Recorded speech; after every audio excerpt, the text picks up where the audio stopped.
इसकी कई एग्जामों में, लोको पायलट में और रेलवे एएलपी में टेक्नीशियन में भी पूछा गया है। तो हम आशा करते हैं आगे भी रेलवे ग्रुप डी के एग्जाम में पूछा जाएगा। चलते हैं क्वेश्चन नंबर 160 की तरफ। क्वेश्चन नंबर 160 है, जीवाणु की खोज सर्वप्रथम किसने की थी? तो इसमें आपका राइट आंसर हो जाएगा एंटोनी वान लुएनहाक, इनका पूरा नाम है, जिन्होंने जीवाणु का खोज किया था। आगे बढ़ते हैं अगले क्वेश्चन की ओर। अगर आपसे पूछ लिया जाए कि वायरस की खोज किसने की थी, तो इकोनोवास्की जो है वो वायरस की खोज किए थे। आगे बढ़ते हैं अगले क्वेश्चन की ओर। जिन पौधों पर बीज बनते हैं किंतु फूल नहीं उगते, उन्हें क्या कहते हैं? तो उन्हें कहते हैं अनावृत्र जीवी। अनावृत्र जीवी दो टाइप के पौधे होते हैं, एक आवृत्र जीवी होते हैं और एक होते हैं अनावृत्र जीवी। तो जिनमें जो है फूल नहीं उगते हैं, फूल नहीं लगते हैं, उन्हें क्या कहते हैं भैया? उन्हें कहते हैं अनावृत्र जीवी। आगे बढ़ते हैं अगले क्वेश्चन की ओर। Question number 162। पौधों में आवश्यकता से अधिक जल किस प्रक्रिया द्वारा बाहर निकाले जाते हैं? तो वाष्पोत्सर्जन के द्वारा। वाष्पोत्सर्जन के द्वारा जो है पौधे में जो अधिकांश जल ग्रहण हो जाते हैं उनको निकाला जाता है, तो उसको कहते हैं वाष्पोत्सर्जन। जैसे आप देख लेते हैं कभी कभी शाम के टाइम जो है पौधों से जो है धुआं टाइप का निकलता है, फॉग टाइप का निकलता है, तो वो क्या रहता है भैया? पौधे अपना क्या करते हैं? वाष्पोत्सर्जन करते हैं, जो अधिकांश जल रहता है वो जो है निकाल देते हैं अपने रंध्रों के थ्रू। आगे बढ़ते हैं अगले क्वेश्चन की ओर। क्वेश्चन नंबर 163 है, निम्न में से किसे प्रकाश संश्लेषणी अंग कहते हैं? तो भैया पौधे जो है प्रकाश संश्लेषण किससे कहते हैं भैया? पत्ती से करते हैं, पत्तियों से ही अपना भोजन बनाते हैं। आगे बढ़ते हैं अगले क्वेश्चन की ओर। अगला क्वेश्चन है क्वेश्चन नंबर 164 है, पौधों में गैस के आदान प्रदान के लिए रहते हैं तो भैया रंध्र रहते हैं। फेफड़ा का आकार होता है तो भैया शंकुआकार होता है। फेफड़ा का आकार कैसा होता है भैया? तो शंकुआकार होता है। क्वेश्चन नंबर 166 है, भोजन का पाचन किस अपक्रिया से, किस प्रकार की अपक्रिया है? तो भैया ये है उपपचन अपक्रिया, उपपचन अपक्रिया। आगे बढ़ते हैं अगले क्वेश्चन की ओर। अगला क्वेश्चन है क्वेश्चन नंबर 167। क्वेश्चन नंबर 167 है, हार्मोन्स शब्द का नामकरण किसने किया था? तो बेसिलस एवं स्टार्लिंग ने किया था। क्वेश्चन नंबर 168 है, पृथक्करण का नियम किसने दिया था? तो भैया मेंडल ने दिया था। पृथक्करण का नियम जो है मेंडल के द्वारा प्रतिपादित किया गया था। क्वेश्चन नंबर 169 है, जीव विज्ञान शब्द का प्रयोग सर्वप्रथम किसने किया था? तो लेमार्क व ट्रेवेनस ने किया था। आगे बढ़ते हैं अगले क्वेश्चन की ओर। क्वेश्चन नंबर 170 है, जीव विज्ञान के जनक के रूप से नाम से जाने जाते हैं, तो जीव विज्ञान के जनक कौन है भैया? तो वो है अरस्तु। जीव विज्ञान के जनक कौन है? तो वो है भैया अरस्तु। आगे बढ़ते हैं अगले क्वेश्चन की ओर। क्वेश्चन नंबर 171 है, वनस्पति विज्ञान के जनक के नाम से जाने जाते हैं, तो वो है भैया थियोफ्रेस्टस। थियोफ्रेस्टस जो है वो वनस्पति विज्ञान के जनक है और जीव विज्ञान के जनक जो है वो है अरस्तु। आगे बढ़ते हैं, बॉटनी शब्द की उत्पत्ति किस भाषा से हुई थी? तो वो हुई ग्रीक भाषा से हुई थी। आगे बढ़ते हैं अगले क्वेश्चन की ओर। अगला क्वेश्चन है मोस्ट इंपोर्टेंट क्वेश्चन है, कई बार एग्जाम में पूछा गया प्रश्न है, फाइकोलॉजी किसका अध्ययन किया जाता है? फाइकोलॉजी में जो है, फाइकोलॉजी में शैवाल का अध्ययन किया जाता है। शैवाल के अध्ययन को क्या कहते हैं भैया? फाइकोलॉजी कहते हैं। कई बार रेलवे के एग्जाम में पूछा गया प्रश्न है। क्वेश्चन नंबर 174 है, पर्यावरण का अध्ययन जीव विज्ञान की किस शाखा के अंतर्गत किया जाता है? तो परिस्थितिकी के अंतर्गत किया जाता है। डोंड्रोलॉजी का संबंध किससे है? तो भैया डोंड्रोलॉजी का संबंध जो है झाड़ियों के अध्ययन से है। पुष्पों का अध्ययन कहलाता है, तो पुष्पों का अध्ययन कहलाता है एंथ्रोलॉजी। एंथ्रोलॉजी जो है वो किसके अध्ययन को कहते हैं? पुष्पों के अध्ययन को कहते हैं। आगे बढ़ते हैं, क्वेश्चन नंबर 177 है, वनस्पति संवर्धन से संबंधित विज्ञान की शाखा को कहते हैं? तो भैया एग्रीकल्चर कहते हैं। वनस्पति विज्ञान की जो है शाखा से संबंधित होती है उसे कहते हैं भैया एग्रीकल्चर। आगे बढ़ते हैं, स्पर्मोलॉजी किसका अध्ययन करते हैं? तो स्पर्मोलॉजी भैया स्पर्म जो है वो बीजों का अध्ययन करते हैं। स्पर्मोलॉजी में भैया बीजों का अध्ययन करते हैं। आगे बढ़ते हैं अगले क्वेश्चन की ओर। एग्रेस्टोलॉजी में किसका अध्ययन किया जाता है? तो एग्रेस्टोलॉजी में जो भैया घास का अध्ययन किया जाता है। ग्रेस्टोलॉजी में जो है भैया घास का अध्ययन किया जाता है, जिससे समझ लीजिए ग्रास का जो है अध्ययन किस में किया जाता है। घास के अध्ययन को क्या कहते हैं भैया, तो कहते हैं एग्रेस्टोलॉजी। पीडोलॉजी में किसका अध्ययन किया जाता है, तो भैया भूम का अध्ययन किया जाता है। पौधों को नाम देने वाले विज्ञान कहलाता है, तो भैया वर्गिकी कहलाता है। पौधों को जो है नाम देने वाला विज्ञान जो है क्या कहलाता है भैया, वर्गिकी कहलाता है। आगे बढ़ते हैं अगले क्वेश्चन की ओर, क्वेश्चन नंबर 182 की ओर चलते हैं। अगले क्वेश्चन की ओर, निम्न में से किसे वर्गिकी का पितामह कहा जाता है, तो भैया लीनियस को जो है वर्गिकी का पितामह कहा जाता है। जो है मोस्ट इंपोर्टेंट क्वेश्चन है, कई बार एग्जाम में पूछा गया है, वर्गिकी के पितामह कौन है, वर्गिकी के पिता कौन है, तो भैया वो है लीनियस। आगे बढ़ते हैं, विषाणु विषाणु वृद्धि करता है, तो भैया जीवित कोशिका में। विषाणु जिसमें किसमें वृद्धि करता है, तो भैया वो जीवित कोशिका में बढ़ता फूलता है। साबूदाना किससे बनाया जाता है, तो भैया साइकस से बनाया जाता है। फलों का अध्ययन कहलाता है, तो फलों का अध्ययन भैया पोमोलॉजी कहलाता है। मोस्ट इंपोर्टेंट क्वेश्चन, कई बार एग्जाम में पूछा गया है, फलों के अध्ययन को क्या कहते हैं, तो भैया कहते हैं पोमोलॉजी। मोस्ट इंपोर्टेंट क्वेश्चन है, इस पे स्टार मार्क कर लीजिए और इसको आप याद कर लीजिए। ज्वारिक सेवन जो है तो यह भी है कृत्रिम हृदय। आगे बढ़ते हैं अगले क्वेश्चन की ओर, क्वेश्चन नंबर 188 है। पित्त स्रावित होता है, तो भैया यकृत द्वारा। यकृत में जो है पित्ताशय होता है, उसी से जो है पित्त रस आपका स्रावित होता है। यकृत लीवर में भविष्य में भंडारित रहता है, तो विटामिन ए भंडारित रहता है। आपका राइट आंसर क्या हो जाएगा, विटामिन ए। दही खट्टा किसके कारण होता है, तो भैया लैक्टिक अम्ल की उपस्थिति के कारण होता है दही खट्टा। अगर मान लीजिए कहा जाएगा कि दूध से दही बनने का कारण क्या है, तो भैया लैक्टोबैसिलस नामक उसमें जो है जीवाणु पाया जाता है, इसीलिए जो है दूध से दही बनता है। आगे बढ़ते हैं अगले क्वेश्चन की ओर। अगला क्वेश्चन है क्वेश्चन नंबर 190। श्वसन में शर्करा होता है, तो भैया ऑक्सीकरण। आगे बढ़ते हैं अगले क्वेश्चन की ओर। आमाशय में भोजन का पाचन किस माध्यम से होता है, तो भैया अम्लीय माध्यम से होता है। आमाशय में भोजन का पाचन जो है भैया अम्लीय माध्यम से होता है, जानते ही हैं। आमाशय में जो है पाया जाता है ये Cl यानी हाइड्रोक्लोरिक एसिड, जो कि सबसे ज्यादा सांद्र होता है। अगर उसको आप हाथ पे रख देंगे तो हाथ में जो है छेद करके नीचे गिर जाएगा, लेकिन जो है ये आमाशय में पाया जाता है, क्योंकि उसमें जो है कई लेयरें होती है जो कि प्रोटेक्ट करती हैं। आगे बढ़ते हैं अगले क्वेश्चन की ओर। दही खट्टा किसके कारण होता है, तो लैक्टिक अम्ल की उपस्थिति के कारण। डीएनए की संरचना को सबसे पहले किसने रेखांकित किया था, तो वाटसन एवं क्रिक ने किया था। डीएनए की जो है संरचना को जो है सबसे पहले किसने जो है द्विगणित संरचना जो बनती है उसकी जो है मॉडल किसने तैयार किया था, तो वो किए थे भैया वाटसन एवं क्रिक। आगे बढ़ते हैं अगले क्वेश्चन की ओर। विकास का सिद्धांत किसके द्वारा जो है प्रतिपादित किया गया है, तो वो है भैया डार्विन के द्वारा। आगे बढ़ते हैं अगले क्वेश्चन की ओर। किस विटामिन की कमी के कारण मसूड़ों में रक्त आता है और दांत हिलने लगते हैं, तो भैया विटामिन सी की कमी के कारण।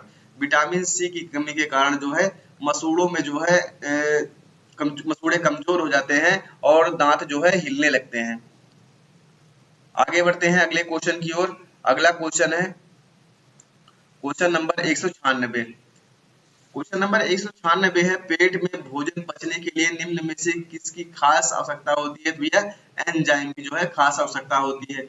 आगे बढ़ते हैं अगले क्वेश्चन की ओर। क्वेश्चन नंबर 197 है, कौन सा कोशिकांग प्रोटीन संश्लेषण में प्रमुख भूमिका निभाता है, तो एंडोप्लाज्मिक रेटिकुलम या और राइबोसोम्स। आगे बढ़ते हैं अगले क्वेश्चन की ओर। अगला क्वेश्चन है क्वेश्चन नंबर जो है 199 है, अदरक तथा आलू के खाने योग्य भाग है, तो भैया वो है तना। अदरक और आलू के खाने योग्य भाग जो है भैया वो है तना। आगे बढ़ते हैं अगले क्वेश्चन की ओर। हुक का नियम किस सीमा तक परिभाषित है, तो प्रत्यास्था की सीमा तक जो है हुक का नियम जो है वो प्रत्यास्था की सीमा तक जो है परिभाषित होता है।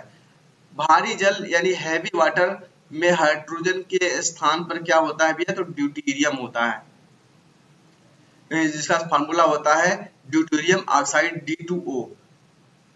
अंडाणु का निषेचन होता है, तो भैया फेलोपियन ट्यूब में जो है वो है अंडाणु का निषेचन होता है। आगे बढ़ते हैं अगले क्वेश्चन की ओर। अगला क्वेश्चन है क्वेश्चन नंबर 203। मुख में मांड यानी स्टार्च का शर्करा में पाचन किसके द्वारा होता है? तो भैया टाइलिन के द्वारा होता है।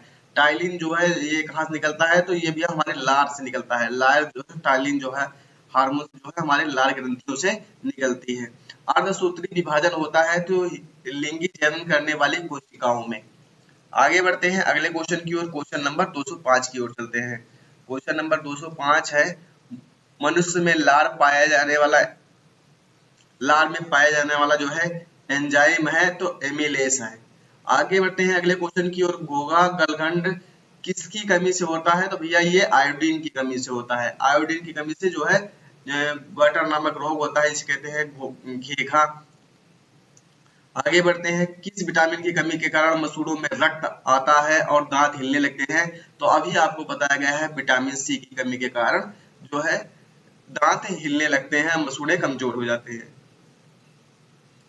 यह वैज्ञानिक कौन है? वह जिसने पहली बार रुधिर परिसंचरण की व्याख्या की थी? तो विलियम हार्वे ने किया था। रुधिर परिसंचरण की जो है आरएच फैक्टर की सबसे पहले जो है खोज जो है विलियम हार्वे के द्वारा की गई थी। आगे बढ़ते हैं अगले क्वेश्चन की ओर, जो कि जो है रीसस नामक बंदर पर जो है सबसे पहले जो है प्रयोग किया गया था। हृदय का पहला प्रतिस्थापन किसके द्वारा किया गया था? तो क्रिश्चियन बर्नर्ड के द्वारा। क्रिश्चियन बर्नर्ड के द्वारा जो है सबसे पहले जो है हृदय का जो है प्रस्थापन किया गया था, प्रतिस्थापन किया गया था। आगे बढ़ते हैं अगले क्वेश्चन की ओर। क्वेश्चन नंबर 210 है, देश में एकमात्र केंद्रीय विश्वविद्यालय, केंद्रीय किसी विश्वविद्यालय, सेंट्रल एग्रीकल्चर यूनिवर्सिटी, वो जो है कहाँ पर हुई है? तो वो भैया इम्फाल मणिपुर में। इम्फाल जो है मणिपुर में इसकी स्थापना की गई थी वर्ष 1993 में। आगे बढ़ते हैं अगले क्वेश्चन की ओर। अगला क्वेश्चन है,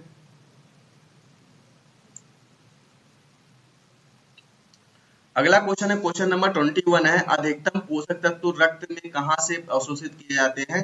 तो छोटी आंत से। शरीर में सबसे बड़ी ग्रंथि कौन सी है? यकृत है। मोस्ट इंपोर्टेंट क्वेश्चन, कई बार एग्जाम में पूछा गया है। मनुष्य में मादा जनन अंग से किस हार्मोन का स्राव होता है? तो रिलैक्सिन हार्मोन का। मनुष्य में ऐच्छिक गतियों का नियंत्रण किसके द्वारा होता है? तो भैया सेरिब्रम के द्वारा होती है। ऐच्छिक गतियों का नियंत्रण जो है सेरिब्रम के द्वारा होती है, जो कि मनुष्य का दिमाग भी इसे कहते हैं। शरीर का तापक्रम कहाँ नियंत्रित होता है? तो हाइपोथैलेमस। भूख भूख और जो है ताप दाब जो है इसका नियंत्रण कहाँ से होता है भैया? तो हाइपोथैलेमस से होता है। अमीबा में भोजन संग्रहण किसके द्वारा किया जाता है? तो भैया कूटपाथ के द्वारा किया जाता है। आगे बढ़ते हैं अगले क्वेश्चन की ओर। क्वेश्चन नंबर 227 की ओर चलते हैं।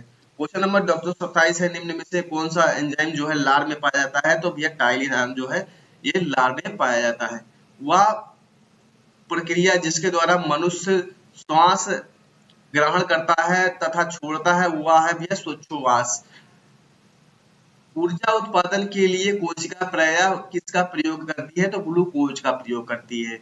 आगे बढ़ते हैं अगले क्वेश्चन की ओर। किस अभिक्रिया द्वारा पौधों में ऑक्सीजन बाहरी वातावरण से कोशिकाओं में पहुंचता है? तो भैया विसरण। श्वसन की प्रक्रिया, श्वसन की अभिक्रिया में खाद्य पदार्थों की प्रक्रिया क्या होती है? तो उसे कहते हैं भैया विघटन। खाद्य पदार्थों का पौधों में स्थानांतरण का मुख्य रूप कौन सा है? तो वो भैया है सुक्रोज। आपका राइट आंसर क्या हो जाएगा भैया? सुक्रोज हो जाएगा। आगे बढ़ते हैं अगले क्वेश्चन की ओर। मोस्ट इंपोर्टेंट क्वेश्चन है क्वेश्चन नंबर 233। एक स्वस्थ मनुष्य का रक्तचाप होता है? तो भैया 120 से 80 होता है।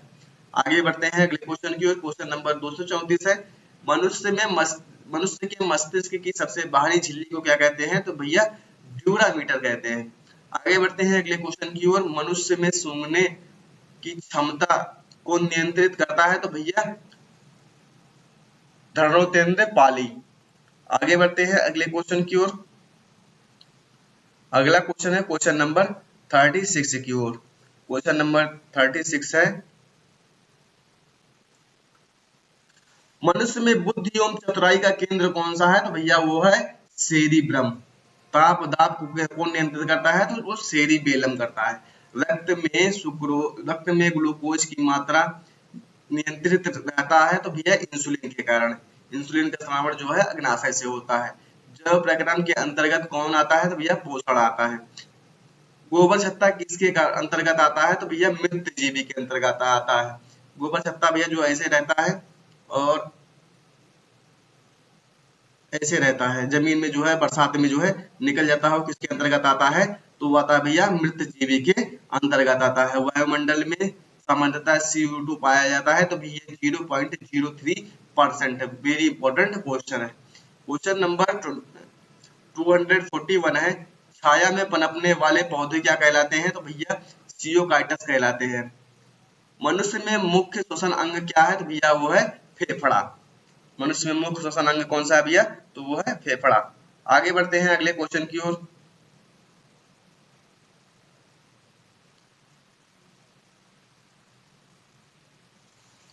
अगला क्वेश्चन है, क्वेश्चन नंबर 243 है, निम्न में से कौन सी बीमारी श्वसन तंत्र से संबंधित है? तो वो है निमोनिया। उच्च रक्तचाप की अवस्था को क्या कहते हैं? तो भैया हाइपरटेंशन कहते हैं। उच्च रक्तचाप की अवस्था को कहते हैं भैया हाइपरटेंशन। मछलियों में उत्सर्जित पदार्थ क्या है? तो भैया वो है यूरिया। शरीर का सबसे कठोर जो है तत्व कौन सा है, अंग कौन सा है? तो वह है भैया एनिमल, जिसको बड़े रहते हैं मुख्य, वही जो है सबसे कठोर अंग होते हैं शरीर का। मानव शरीर की सबसे छोटी हड्डी कहाँ पाई जाती है? तो भैया स्टपीच है, हड्डी का नाम स्टपीच है, जो कि कान में पाई जाती है। मानव शरीर की सबसे छोटी हड्डी। मानव शरीर की सबसे बड़ी हड्डी कहाँ पाई जाती है? तो भैया जांघ में पाई जाती है, जिसे कहते हैं फीमर। मनुष्य श्वसन की दर कितनी होती है? मनुष्य एक मिनट में कितनी बार सांस लेता है? तो 16 से 18 के बार जो है मनुष्य जो है सांस लेता है एक मिनट में। अगर पूछा जाएगा कि कितनी बार जो है हृदय की धड़कन होती है, तो 72 से 75 बार। लेकिन अगर श्वसन पूछ लिया जाएगा आपसे, तो 16 से 18 बार। कई बार इसमें जो है ऑप्शन 72 से 75 बार कर देते हैं, उसमें जो है बच्चे कंफ्यूज हो जाते हैं और क्वेश्चन पढ़ते नहीं है, डायरेक्ट जो है बिना सोचे समझे आंसर दे देते हैं, वो उनका आंसर हो जाता है गलत। तो इसमें आपका राइट आंसर क्या हो जाएगा? 16 से